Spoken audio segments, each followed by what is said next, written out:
નમસ્કાર, આપ જોઈ રહ્યા છો લખત ન્યૂઝ અપડેટ ચેનલ। તમામ સમાચાર અને અપડેટ મેળવવા માટે ચેનલને સબસ્ક્રાઇબ કરો અને બેલ આઇકન પર ક્લિક કરો જેથી તમામ સમાચાર અને અપડેટ તમને મળી રહે।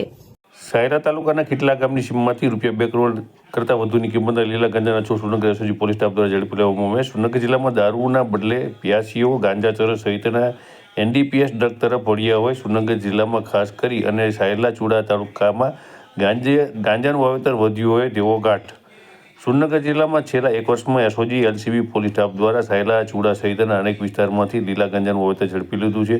ત્યારે જાગૃત નાગરિકોના જણાવ્યા મુજબ સુરનગર જિલ્લામાં મોટા ભાગના તાલુકામાં ગાંજા, ચરસ સાથે એનડીપીએસ નીચે આવતા મેફેડ્રોન સહિતની અનેક બિનકાયદેસર વસ્તુઓ વેચવાની પ્રવૃત્તિ વકરતી જાય છે। ત્યાં સુરનગર એસઓજી પોલીસમાંથી મળતી માહિતી મુજબ સુરનગર જિલ્લા પોલીસ વડા પ્રેમસુખ ડેલુ દ્વારા કડક સૂચના અને માર્ગદર્શન આપવામાં આવ્યું છે કે સુરનગર જિલ્લામાં દારૂ, જુગાર સહિત ગાંજા, ચરસ, મેફેડ્રોન સહિતની વસ્તુઓનું વેચાણ કરતા અસામાજિક તત્વોની માહિતી મળી તેમને ઝડપી લેવા।